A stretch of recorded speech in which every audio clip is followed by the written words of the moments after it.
तो friends, data structure सीखने की इस सीरीज में आज हम देख रहे हैं हमारा चैप्टर 35, जिसमें हम देखेंगे what is hashing in data structure. ये इंट्रोडक्टरी वीडियो है हैशिंग से रिलेटेड। अभी हैशिंग के ऊपर और भी कई वीडियोस आएंगे, लेकिन इस लेक्चर से आपको ये क्लियर हो जाएगा कि हैशिंग होती क्या चीज़ है। आइए सबसे पहले हम समझते हैं सर्चिंग। हमने सर्चिंग के बारे में पिछले कुछ वीडियोस में पढ़ा भी था। तो सर्चिंग बहुत ही ऑब्वियस और फ्रिक्वेंटली परफॉर्म होने वाला ऑपरेशन है किसी भी डेटा स्ट्रक्चर पे। अब हमें अगर डेटा स्टोर करना है तो हमारे पास बहुत सारे डेटा स्ट्रक्चर्स होते हैं। जैसे अगर हमें डेटा स्टोर करना है तो हम चाहें तो एक एरे बना के भी डेटा को स्टोर कर सकते हैं। Let's say this is an array और इसके अंदर हमने कुछ डेटा स्टोर किया हुआ है लाइक दिस। अब डेटा चाहे आप कुछ भी स्टोर करें, हमें अक्सर उस डेटा को सर्च करने की ज़रूरत पड़ती है। अब चाहे ये एरे में रखा हो, चाहे फिर ये ट्री में रखा हो सकता है डेटा हमने ट्री में रखा हो कुछ इस तरीके से, ठीक है, या फिर हमने इसको लिंक लिस्ट में रखा हो, ऐसा भी हो सकता है। तो डेटा अलग अलग डेटा स्ट्रक्चर में हो सकता है। ये तो प्रोग्रामर को चूज करना होता है कि उसे डेटा को किस डेटा स्ट्रक्चर में रखना है। सर्चिंग एक ऐसा ऑपरेशन है जो लगभग सभी जगह यूज में आने वाला है। यानी कई रीजन होंगे कि आप इस डेटा स्ट्रक्चर में रखी वैल्यूज में से कोई पर्टिकुलर वैल्यू को सर्च कर रहे होगे।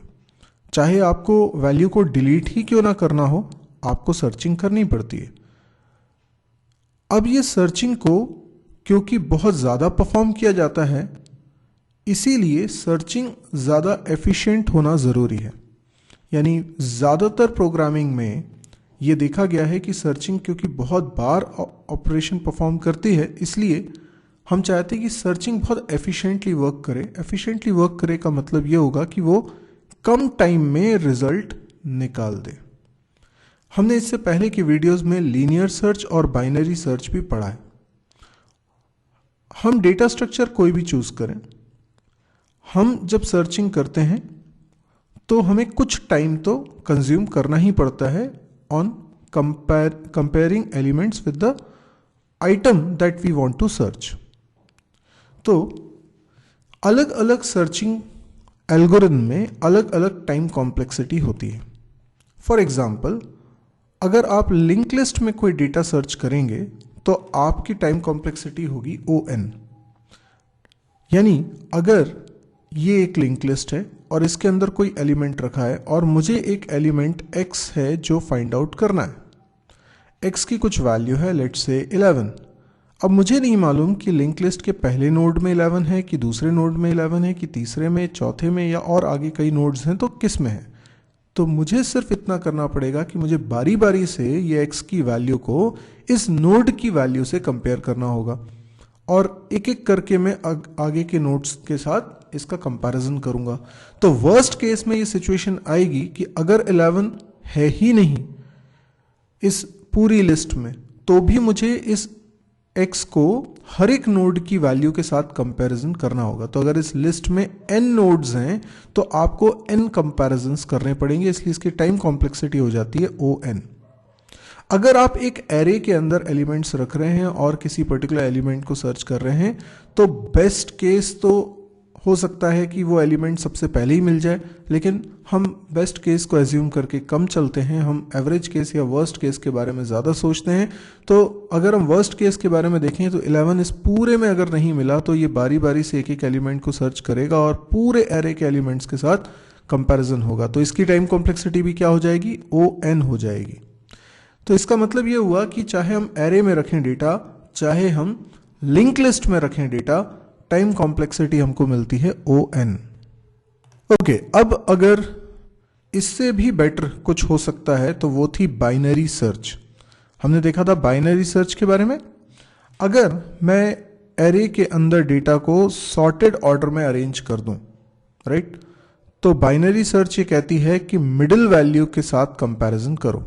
फॉर एग्जाम्पल, हमने कुछ वैल्यूज रखी 2, 3, 41, 56 और 88, 93, 104, 141, 172, इस तरीके से। अब ये इतनी वैल्यूज़ हैं, इसमें से मुझे कोई पर्टिकुलर आइटम को सर्च करना है तो सबसे पहले मैं मिडिल वाली वैल्यू देखूंगा। मिडिल वाली वैल्यू का मतलब ये है कि इसका इंडेक्स 0 है, इसका 1 है, इसका 2 है, इसका 3 है, इसका 4 है, इसका 5 है, इसका 6, 7, 8। तो मिडिल वाली वैल्यू कैसे आएगी? 0 + 8, मतलब सबसे छोटा इंडेक्स और सबसे बड़ा इंडेक्स को ऐड करके डिवाइडेड बाय 2 कर दो तो मिडिल का इंडेक्स आ जाएगा 4। तो मैं आइटम को सर्च करूंगा 88 के साथ। अब अगर आइटम 88 नहीं है जिसको मैं सर्च कर रहा हूँ, मान लीजिए मैं 11 को सर्च कर रहा हूँ, तो 88 के लेफ्ट में ही होगा, राइट में नहीं होगा। तो राइट वाले एलिमेंट से मुझे कंपैरिजन करना नहीं पड़ेगा। अब ये सब एरे है जिसके अंदर मैं एलिमेंट सर्च करने वाला हूँ, क्योंकि 88 के साथ कंपैरिजन हो चुका है तो उसको भी एक्सक्लूड करेंगे। तो इन 4 एलिमेंट्स में से मुझे सर्च करना है। तो अगेन मैं क्या करूँगा, मिडिल एलिमेंट निकालूंगा, यानी 0 + 3/2 तो हो जाएगा 1.5, जिसको राउंड ऑफ हम करते हैं तो आ जाता है 1, यानी हम इसकी लोअर वैल्यू ले रहे हैं तो 1 आ गया। इसका मतलब अगली वैल्यू 3 के साथ कंपैरिजन होगा, क्योंकि दिस इज ऑल्सो नॉट 11 इससे बड़ा है तो इसके राइट में ही होगा 11, क्योंकि ये सॉर्टेड ऑर्डर में, इसलिए हम ऐसा बोल सकते हैं कि 3 के राइट में ही होगा। तो इन दो वैल्यूज़ के बीच में मुझे कंपैरिजन करना है। तो आप ये देख सकते हैं कि अभी तक मैंने सिर्फ 2 ही कंपैरिजन किए हैं। अब यहाँ पे इंडेक्स है 2 और 3, दोनों का सम किया 5/2 इज 2.5, तो उसकी जो लोअर वैल्यू है दैट इज 2। तो 41 के साथ कंपेयर किया, 11 यहाँ नहीं मिला तो इसके राइट में हम जाएंगे और राइट में एक ही एलिमेंट बचा हुआ है, अगेन हम उसको भी यूज़ करेंगे। तो हमने ज़्यादा से ज़्यादा इस 56 के साथ भी कंपैरिजन किया। तो इन टोटल क्या हुआ, इन टोटल हमें 4 कंपैरिजन करने पड़े। ठीक है, ये 8 एलिमेंट्स आपको दिख रहे हैं, इसलिए यहाँ पे मैक्सिमम वर्स्ट केस में 4 कंपैरिजंस आपको करने पड़ रहे हैं। लेकिन मैं आपको बताऊं कि अगर 1000 एलिमेंट्स भी होंगे तो आपको 10 से ज़्यादा कंपैरिजन नहीं करने पड़ेंगे। तो ये जो टाइम कॉम्प्लेक्सिटी इसकी आती है that is O log n/2, और ये कमाल की टाइम कॉम्प्लेक्सिटी है। यानी आप 1000 एलिमेंट्स का भी अगर एक एरे बनाते हैं तो 10 से ज़्यादा कंपैरिजन नहीं करने पड़ेंगे, चाहे वो वर्स्ट केस ही क्यों ना हो। तो हम देखते हैं कि सर्चिंग, अलग अलग टेक्निक्स हैं सर्चिंग की, तो उसमें अलग अलग टाइम कॉम्प्लेक्सिटी लगती है। और अगर हम बाइनरी सर्च ट्री की बात करें जहाँ पे हर एक नोड के लेफ्ट में छोटी वैल्यूज़ और राइट में बड़ी वैल्यूज़ रखी जाती हैं, तो वहाँ पे भी हमें time complexity O log n/2 मिलती है। लेकिन अब जब हम हैशिंग की बात कर रहे हैं तो यहाँ जो डेटा स्ट्रक्चर हम यूज़ करेंगे that is called hash table. Hash table के अंदर हम डेटा स्टोर करेंगे और उसमें डेटा को सर्च करने की टाइम कॉम्प्लेक्सिटी होती है O1। ओ गॉश, ये तो बहुत ही शानदार हो गया। O1 का मतलब क्या हुआ, कांस्टेंट टाइम, यानी किसी भी डेटा को सर्च करने के लिए आपको कोई कंपैरिजंस नहीं करने पड़ेंगे, आप एक बार में सटीक जगह पर पहुंच जाएंगे और वो डेटा सर्च हो जाएगा। तो सबसे ज़्यादा एफिशिएंट है hash table data structure. Okay, हमने लिंक लिस्ट पढ़ा, एरे पढ़ा, ट्री पढ़ा, लेकिन हैश टेबल ये कौन सा डेटा स्ट्रक्चर है, इसको समझते हैं। तो हैश टेबल जो डेटा स्ट्रक्चर है ये कुछ बहुत अलग चीज़ नहीं है, सिर्फ एक एरे ही है। हम बोल सकते हैं कि ये कस्टम एरे है। जैसे आप एरे बनाते हैं, एरे इन टाइप का बनाते हैं, फ्लोट टाइप का बनाते हैं, ऐसी एरे आप किसी नॉन परमिटिव डेटा टाइप का भी बना सकते हैं। फॉर एग्जांपल मैंने एक स्ट्रक्चर बनाया, ठीक है, स्ट्रक्चर, और स्ट्रक्चर का नाम रख लिया स्टूडेंट। स्टूडेंट स्ट्रक्चर के अंदर मैंने कुछ वेरिएबल्स बनाए, let's say int roll number, ठीक है। फिर मैंने बनाया कैर नेम, ठीक है, नेम एक एरे है। फिर मैंने बनाया लेट्स से एज, ठीक। इस तरीके से मैं कई सारे वेरिएबल्स बना सकता हूँ। तो अगर देखा जाए तो स्टूडेंट क्या है, एक डेटा टाइप। अब मैं अगर स्टूडेंट डेटा टाइप का वेरिएबल बनाता हूँ S1, तो ये S1 एक ऐसा वेरिएबल होगा जिसके अंदर ये तीनों चीज़ें स्टोर हो सकती हैं, ठीक है। तो एज्यूम करिएगा कि S1 नाम का ये जो वेरिएबल है ये ऐसा है, ठीक है, जिसके अंदर रोल नंबर भी स्टोर हो सकता है, नेम भी स्टोर हो सकता है और एज भी स्टोर हो सकती है। 3 इसमें जगह हैं। अब अगर मैं S1 ना बना के एक एरे बना लेता S5, तो आप समझ सकते हैं कि ऐसे ही 5 ब्लॉक्स बन गए होंगे। यानी अब ऐसे 5 ब्लॉक्स हैं आपके पास, ठीक है। ये हो गए 3, ये हो गया 4, और एक और बनाने की जगह नहीं बच रही है मेरे पास, लेकिन ये एक और है जो कि हो गए 5, ठीक है। तो मेरे कहने का मतलब ये है कि हमने एरे बनाया है जिसका ये इंडेक्स 0 है, ये 1 है, ये 2 है, ये 3 है, ये 4 है, एरे बनाया। लेकिन ये एरे इंट टाइप का नहीं है, फ्लोट टाइप का नहीं है, ये स्टूडेंट टाइप का है। तो इसमें क्या हो रहा है, एक एक ब्लॉक में आप 3 वैल्यूज रख सकते हो, ठीक है। 0 इंडेक्स पे 3 वैल्यू, 1 इंडेक्स पे 3 वैल्यूज, 2 इंडेक्स पे 3 वैल्यू, यानी एक स्टूडेंट का डेटा एक इंडेक्स पे आपको मिलेगा। तो ये एक एरे ही है, पर इसको आप एक टेबल की तरह सोच सकते हैं, जैसे कि मैंने डायग्राम में बनाया। तो यहाँ पे रोल नंबर स्टोर हो जाएगा इस कॉलम में, फिर इस कॉलम में नेम स्टोर हो जाएगा, फिर इस कॉलम में एज स्टोर हो जाएगा। तो इस तरीके से यहाँ पर हमको ये टेबल जैसा फॉर्मेट मिल रहा है। इसी को हम क्या बोलने वाले हैं, हैश टेबल बोलने वाले हैं। तो आपको ये समझ में आया कि जो डेटा स्ट्रक्चर है ये कुछ अलग नहीं है, ये एक एरे ही है, एक कस्टम एरे, जिसमें हमने एरे के एक एक ब्लॉक को तय कर लिया है कि वो किस टाइप का होगा। हाँ, एरे में सारे ब्लॉक एक ही टाइप के होते हैं, तो एक ब्लॉक अगर स्टूडेंट टाइप का है तो सारे ब्लॉक स्टूडेंट टाइप के होंगे, ठीक है। तो हैश टेबल डेटा स्ट्रक्चर क्या है ये हमें समझ में आया, लेकिन उसे हैश टेबल में खास बात क्या है, इसको समझने के लिए हम एक एग्जाम्पल देखते हैं। पहला एग्जाम्पल थोड़ा सिंपल है। To store the key value pair we use simple array like data structure where keys directly can be used as index to store values। अब देखिए, मैं आपको बहुत सिंपल से तरीके से इस चीज को समझा रहा हूं। सबसे सिंपल एग्जांपल है, मान लीजिए कि मुझे इन 5 स्टूडेंट्स की इंफॉर्मेशन रखनी है और 5 स्टूडेंट का डेटा है मेरे पास, रोल नंबर, नेम, एज। अब मैंने इन स्टूडेंट्स को कोई सीक्वेंस नंबर अलॉट कर दिया है, ठीक है। फॉर एग्जांपल, मैंने कोई एक कंपटीशन होना था और स्कूल से 5 स्टूडेंट्स को सेलेक्ट किया है, और उन 5 स्टूडेंट रैंडमली मैंने अलग अलग क्लासेस से ये 5 स्टूडेंट सेलेक्ट करे होंगे। अब मैं इस कंपटीशन में इन 5 स्टूडेंट को अपने हिसाब से एक नंबर देना चाहता हूँ। तो कंपटीशन में इसका कैंडिडेट नंबर CN बोल देता हूँ। कैंडिडेट नंबर स्टूडेंट को अलॉट करता हूँ फ्रॉम 0 to 4। सोचिए ज़रा, एक एक स्टूडेंट को मैंने एक कैंडिडेट नंबर असाइन किया हुआ है। तो किसी भी स्टूडेंट का डेटा जब मैंने इसके अंदर रखा है तो मैंने इस हिसाब से रखा है कि जो उसका कैंडिडेट नंबर हो वही इंडेक्स हो। तो फायदा क्या होगा, आप मुझे स्टूडेंट का कैंडिडेट नंबर बताएंगे, ठीक है, और मैं उस स्टूडेंट को इस टेबल में इजीली सर्च कर लूँगा। क्योंकि हम जानते हैं इंडेक्स अगर आपको पता हो तो फिर सर्चिंग ओवन टाइम लेगी। पता है कि नहीं बात? देखिए, एरे के अंदर अगर किसी एलिमेंट को एक्सेस करना है तो वो कांस्टेंट टाइम लेता है, ये बात पता है आपको। देखिए, एरे के अंदर कई सारे ब्लॉक्स हैं, ठीक, सबको आइडेंटिफाई करने के लिए इंडेक्स होता है। एरे के इंडेक्स जैसे कि 0, 1, then 2, then 3, then 4, इस तरीके से इंडेक्सेस हैं, 5, 6, 7।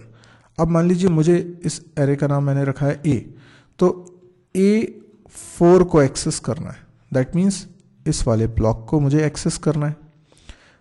A क्या है? एरे का नाम। एक्चुअल में ये जो एरे का नाम होता है ये उसके बेस एड्रेस को रिप्रेजेंट करता है। फॉर एग्जाम्पल, इसका बेस एड्रेस है 100, ठीक है। बेस एड्रेस मतलब पहले ब्लॉक का एड्रेस। तो A का मतलब हो जाएगा 100, और हम जब भी एड्रेस में 1 ऐड करते हैं तो वो नेक्स्ट ब्लॉक का एड्रेस बनता है, और एड्रेस में 2 ऐड करते हैं तो नेक्स्ट टू नेक्स्ट ब्लॉक का एड्रेस बनता है। तो अगर मैं एड्रेस के अंदर 4 ऐड करूंगा तो मुझे उस ब्लॉक का एड्रेस मिल जाएगा जिस ब्लॉक को मुझे एक्सेस करना है। तो ध्यान रखिए, जो A4 आप लिखते हैं ना, वो इंटरनली कन्वर्ट हो जाता है A+4 होल पे स्टार। अगर आपने पॉइंटर्स नोटेशन समझे हैं तो आपको ये बात बहुत अच्छे से समझ में आ रही होगी। अब ये जो A होता है ना, जो एरे का नाम है, वो बेस एड्रेस को ही रिप्रेजेंट करता है। तो A मतलब क्या हो गया? 100। 100 में आप क्या जोड़ रहे हैं? 4। तो ये जब जुड़ता है तो 4 नहीं जुड़ता है, मतलब 100 में लिटरली 4 नहीं जुड़ता है, बल्कि जुड़ता है 4 into size of each block. अब हर एक ब्लॉक अगर इंट टाइप का है और हम 32 बिट कंपाइलर के हिसाब से सोचे तो हर एक ब्लॉक 4 बाइट्स का है, तो 4 4 16, तो ये हो जाएगा 116। आप ध्यान रखें कि 4 बाइट का अगर एक ब्लॉक है तो अगले वाले ब्लॉक का एड्रेस हो जाएगा 104, उसके अगले ब्लॉक का एड्रेस हो जाएगा 108, उसके अगले ब्लॉक का एड्रेस हो जाएगा 112, और उसके अगले ब्लॉक का एड्रेस हो जाएगा 116, जिसकी हमें ज़रूरत है। तो आपने देखा कि अगर मुझे A4 को एक्सेस करना है तो उस तक पहुंचने के लिए मुझे उसका एड्रेस पता करना होता है, और वो एड्रेस पता करना सिंपल है। A में कुछ ऐड कर रहे हैं, और क्या ऐड कर रहे हैं उसके लिए आपको एक मल्टीप्लिकेशन करना होगा। तो मतलब A4 तक पहुंचने के लिए एक मल्टीप्लिकेशन और एक एडिशन, बस इतना ही रिक्वायर्ड है। तो हर बार किसी भी एलिमेंट तक पहुंचने के लिए आपको ये 2 ऑपरेशन करने पड़ते हैं, जो कि कुछ कांस्टेंट टाइम लेंगे, और उतना ही टाइम लेंगे चाहे आप A4 को एक्सेस करें, चाहे आप A5 को एक्सेस करें, चाहे आप A6 को एक्सेस करें। तो एरे के किसी एलिमेंट को एक्सेस करना, यदि मुझे उसका इंडेक्स पता है, तो वो कांस्टेंट टाइम लेता है। तो देखिए, एरे में लीनियर सर्च लगाने से ये बिल्कुल डिफरेंट है। जब लीनियर सर्च लगाते हैं तो हम एलिमेंट को सर्च करते हैं, तो हम कंपेयर करते हैं कि भाई लेट्स से 43, हम 43 को सर्च कर रहे हैं, तो हम एक एक एलिमेंट के साथ कंपैरिजन करते हैं कि 43 कहाँ है, ठीक है। लेकिन अभी मुझे किसी से कंपैरिजन नहीं करना है, मुझे डेटा नहीं मालूम, मुझे इंडेक्स मालूम है, तो मैं सीधे उस एलिमेंट तक पहुँच जाऊँगा, मुझे मालूम है कि इंडेक्स नंबर क्या है। तो अगर हर एक स्टूडेंट को एक कैंडिडेट नंबर अलॉट कर दिया जाए, और वो कैंडिडेट नंबर 0 से 4 तक की रेंज पे है, तो अगर कैंडिडेट नंबर को ही इंडेक्स बना दिया है तो हम इजीली किसी भी स्टूडेंट तक पहुंच सकते हैं। आपने बोला वो जो स्टूडेंट जिसका कैंडिडेट नंबर 2 है उसका रिकॉर्ड निकालो, तो मैंने लिखा S और यहाँ पे कैंडिडेट नंबर लिखा 2, तो S2 का मतलब क्या हो गया? S2 का मतलब हो गया ये वाला रिकॉर्ड, तो मैं ये वाला पूरा रिकॉर्ड निकाल के दे दूंगा, तो सर्चिंग कितनी आसान हो जाएगी। तो पहला वाला एग्जाम्पल जो है वो बस यही कह रहा है कि आप अगर सिंपलेस्ट वे में सर्चिंग करना चाह रहे हैं तो जो इंडेक्स नंबर हैं वही आपकी की वैल्यूज़ हैं। की वैल्यू मतलब वो वैल्यू जिसकी मदद से आप एक्चुअल डेटा तक पहुंचते हो। तो ये बहुत ही सिंपल हो गया। लेकिन अब एक थोड़ा सा और एग्जांपल देखें जो थोड़ा सा इससे टिपिकल होना चाहिए। तो ये रहा एग्जांपल। जरा एग्जांपल को आप स्क्रीन पॉज करके चाहें तो पहले अच्छी तरीके से पढ़िए।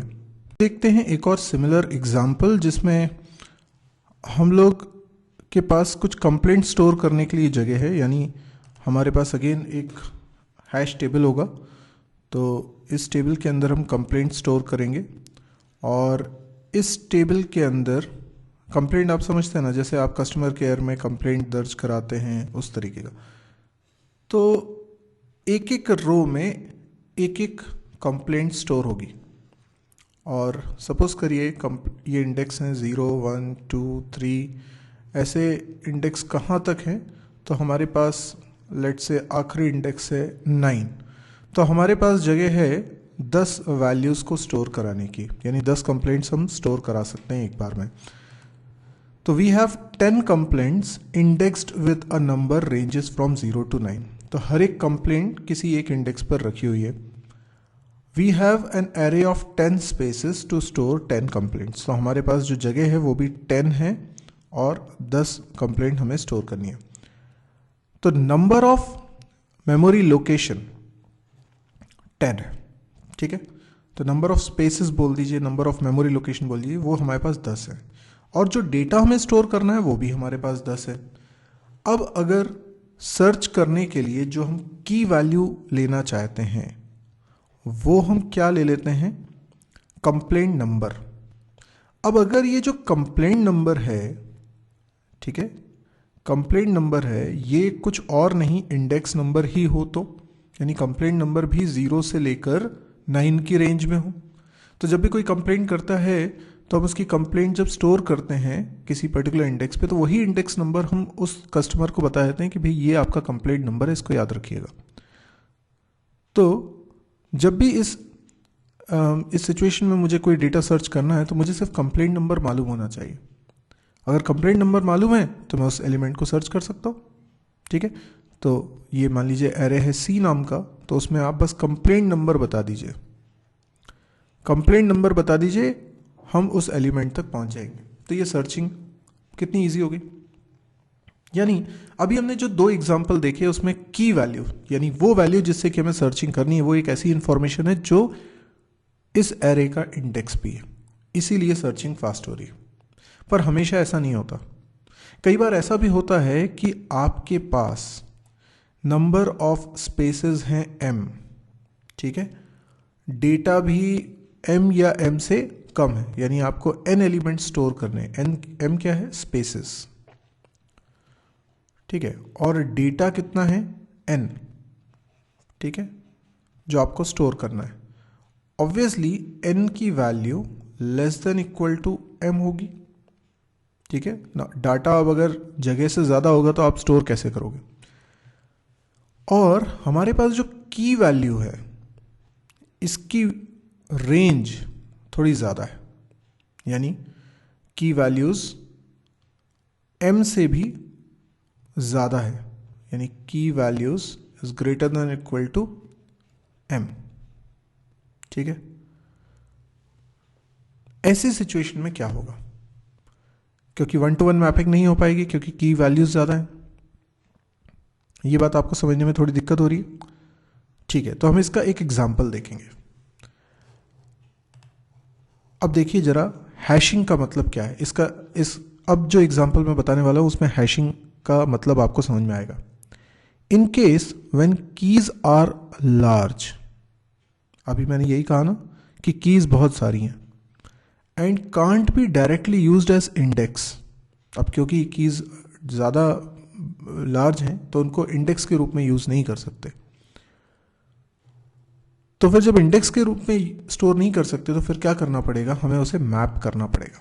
मतलब जैसे मान लीजिए इसी एग्जांपल में ये डेटा रखने के लिए जो हमारे पास स्पेसेस हैं 10 है ना, m की वैल्यू 10 है, तो हमारे पास जगह है 10 वैल्यू स्टोर करने की, और डेटा जो है वो 10 या 10 से कम, ठीक है। मान लीजिए मुझे 5 कंप्लेंट स्टोर करनी है, तो 5 कंप्लेंट स्टोर करने के लिए तो जगह है मेरे पास, लेकिन कंप्लेंट नंबर, ठीक है, कंप्लेंट नंबर जिसको अपन की बोल रहे हैं, दिस इज की, ये वैल्यू मे बी 4 डिजिट का नंबर है। अब 4 डिजिट का नंबर है तो मतलब 1000 से लेकर इसकी रेंज हो जाएगी 999 तक। अब आप सोच के देखिए कि अगर किसी को कंप्लेंट नंबर आप इस रेंज में दे रहे हैं तो ये नंबर इंडेक्स तो नहीं हो सकता, बिल्कुल नहीं हो सकता। अब जो 5 कंप्लेंट्स हैं उनको जब आप स्टोर कर रहे हैं तो कैसे स्टोर करेंगे, देखिए जैसे हम एग्जाम्पल के तौर पे मान लेते हैं कि जो पहला वाला डेटा है उसका कंप्लेंट नंबर है, कंप्लेंट नंबर, ठीक है, पहले वाले डेटा का सपोज करो 1081, ठीक है। दूसरे वाले का कंप्लेंट नंबर है 1523, ठीक है। तीसरे वाले का कंप्लेंट नंबर है 3446, चौथे वाले का कंप्लेंट नंबर है 7189, और पांचवे वाले का कंप्लेंट नंबर है 5524। इसका मतलब अब कंप्लेंट नंबर इंडेक्स नंबर तो नहीं हो सकता, लेकिन हमें इसकी मैपिंग करानी है। अब ये रैंडमली कोई 5 नंबर्स थे जो कि हमने कंप्लेंट नंबर के तौर पे चूज करे, तो मैं एक फंक्शन बनाना चाहता हूं जिसको हम बोलेंगे हैश फंक्शन, ठीक है, और इसमें ये कंप्लेंट नंबर पास कर देंगे, और ये बदले में हमें क्या देने वाला है, रिटर्न क्या करने वाला है, इंडेक्स, यानी ये हैश फंक्शन एक फॉर्मूला होगा। क्या फॉर्मूला मान लेता हूँ मैं, फॉर्मूला हैश फंक्शन है CN मॉड्यूलो 10। ठीक है, सिंपल सा फॉर्मूला है। तो जो रिमाइंडर आएगा वो इसका रिजल्ट होगा। अब रख के देखिए 1081 को 10 से डिवाइड करेंगे, रिमाइंडर क्या आएगा 1। तो इसमें इंडेक्स आया 1, तो ये किससे मैप हो गया 1 से। ऐसे ही 1523 इसको डिवाइड करिए 10 से, रिमाइंडर क्या आएगा 3, तो ये मैप हो गया 3 से। 3446 इसको 10 से डिवाइड कीजिए, रिमाइंडर क्या आएगा 6, तो कहीं यहाँ कहीं होगा 6। ठीक है, फिर 7189 इसको 10 से डिवाइड करिए, रिमाइंडर क्या आया 9, तो ये इससे मैप हो गया। 5524 इसको 10 से डिवाइड कीजिए, रिमाइंडर क्या आया, ये 4 आया। इसका मतलब डेटा यहाँ स्टोर है, एक डेटा यहाँ स्टोर है, एक डेटा यहाँ स्टोर है, एक डेटा यहाँ स्टोर है, एक डेटा यहाँ स्टोर है, एक डेटा यहाँ स्टोर है। अब ये जो कंप्लेंट नंबर है यही की वैल्यू है। आप जब ये प्रोवाइड करेंगे सर्चिंग के लिए कि बताइए की नंबर क्या है, हम उसे हैश फंक्शन में रखेंगे, उससे हमें मिलेगा इंडेक्स, और उस इंडेक्स पर हम जाके वो डेटा निकाल लेंगे। तो भी तो सर्चिंग में कांस्टेंट टाइम लग रहा है, क्योंकि हैश फंक्शन को अपना कैलकुलेशन करने में एक कांस्टेंट टाइम लगता है। तो कोई भी एलिमेंट को सर्च करना है, अगर आपके पास की वैल्यू है तो आप सर्च कर सकते हैं कांस्टेंट टाइम में। तो हमने दो तरह के एग्जांपल देखे। एक तरह का एग्जांपल वो था जिसमें की वैल्यू ही हमारा इंडेक्स है, और एक जब की वैल्यूज बड़ी हैं और वो इंडेक्स नहीं हो सकती हैं, तो हम एक फंक्शन बनाते हैं जो उस की वैल्यू को किसी इंडेक्स के साथ मैप करती है। हाँ, मैं समझ सकता हूँ कि आप यहाँ पर एक बात कहना चाह रहे हैं कि मान लीजिए किसी की वैल्यू होती लेट्स से 2733 और इसको 10 से मॉड्यूलो करते तो भी रिजल्ट 3 आता, तो ये भी 3 से मैप हो जाता। अगर ऐसा होता तो एक जगह पे दो वैल्यू तो स्टोर नहीं हो सकती, लेकिन इस सिचुएशन को हम क्या बोलते हैं, कोलिजन। अब कोलिजन ना हो इसके लिए हमें हैश फंक्शन जितना बेटर हो सकता है बनाने की कोशिश करनी पड़ती है, लेकिन कोलिजन नहीं होगा इसकी तो हम गारंटी नहीं ले सकते, क्योंकि हमारे पास जो की वैल्यूज के लिए रेंज है वो बहुत बड़ी है और बहुत चांसेस हैं कि यहाँ पर क्लैश होगा, कोलिजन होगा। तो कोलिजन को कैसे रिजॉल्व करते हैं इसकी भी टेक्निक्स हैं जिसको हम आगे पढ़ेंगे।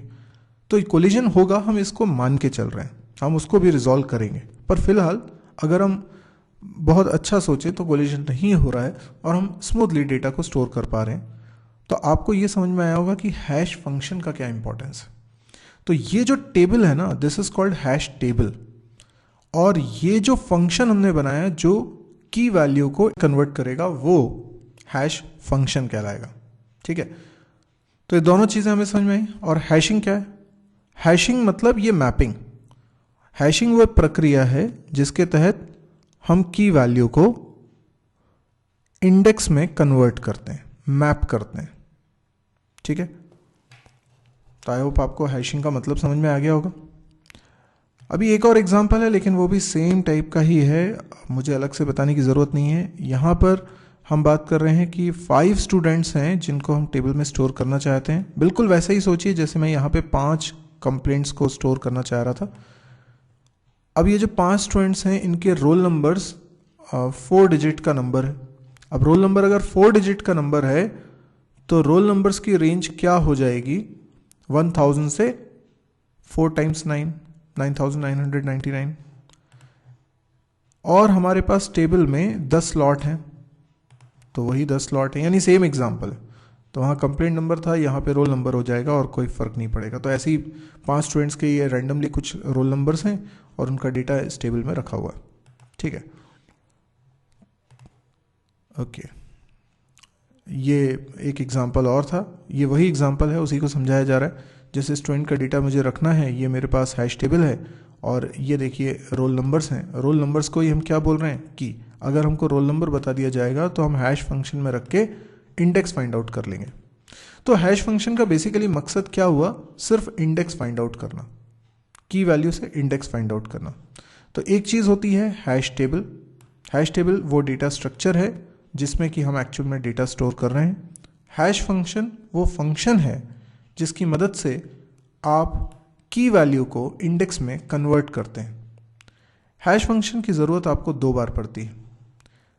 जब आप पहली बार डेटा को स्टोर कर रहे हैं हैश टेबल में, तो आप उसको एक की वैल्यू असाइन करते हैं और उसी की वैल्यू की मदद से आप लोकेशन फाइंड आउट करते हैं हैश फंक्शन में रखकर। हैश फंक्शन में वो की वैल्यू रखेंगे तो आपको इंडेक्स पता चलेगा और आपको पता चलेगा कि आपको इस एलिमेंट को इंसर्ट कहाँ करना है। तो जब हैश टेबल के अंदर आप डेटा इंसर्ट करते हैं तो भी आपको हैश फंक्शन की ज़रूरत पड़ती है, और जब आप सर्च करते हैं तो भी आपको हैश फंक्शन की ज़रूरत पड़ती है।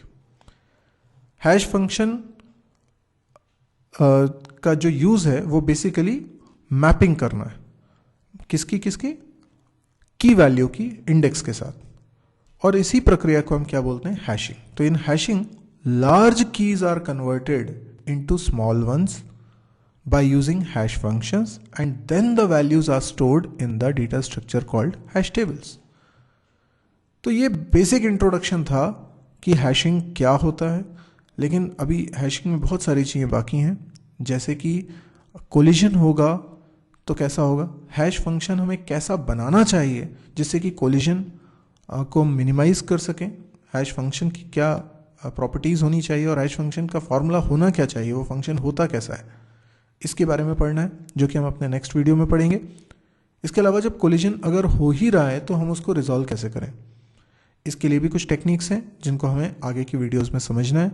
आई होप आपको ये वीडियो पसंद आया होगा, समझ में आया होगा, और अगर समझ में आया तो आप इसे लाइक भी करेंगे, पर आप इस चैनल को भी सब्सक्राइब करिए ताकि जब भी कोई नया वीडियो मैं अपलोड करूँ तो उसकी जानकारी आपको तुरंत मिल जाए। आप मेरी वेबसाइट को भी विजिट कर सकते हैं www.mysirji.com। इस वेबसाइट पे आपको C, C++, Java, data structure, PHP, MySQL, campus preparation या प्रोग्रामिंग एक्सेस से रिलेटेड वीडियोस मिलेंगे। काफ़ी सारे वीडियोस हैं और डेली उसमें 2 वीडियोस अपलोड मैं कर रहा हूँ आज की डेट में। हो सकता है भविष्य में और ज़्यादा वीडियोस डेली अपलोड करूँ, और भी कुछ स्टफ़ मैं उसमें प्रोवाइड करने की कोशिश कर रहा हूँ, और ये सारा कंटेंट आज की डेट में मैं फ्री प्रोवाइड कर रहा हूँ। तो ये मेरे ख्याल से काफ़ी लोगों के लिए यूज़फुल हो सकता है। तो अगर आप इसको फेसबुक वॉल पे शेयर करते हैं तो डेफिनेटली काफ़ी लोगों को इससे फ़ायदा हो सकता है। एक तो ये लेक्चर सारे हिंदी में हैं, तो आप खुद समझ सकते हैं कि कई लोगों के लिए बहुत ही काम का हो सकता है। तो ये फ्री में देना और हिंदी में देना सिर्फ इस बात के लिए है कि हम शिक्षा का एक समान अधिकार सभी को प्रोवाइड कर सकें, सभी लोगों को बराबरी से आगे बढ़ने का मौका मिले। तो यदि आप मेरी बात से इत्तेफाक रखते हैं तो आप इसको प्लीज़ शेयर ज़रूर करिएगा। Thank you.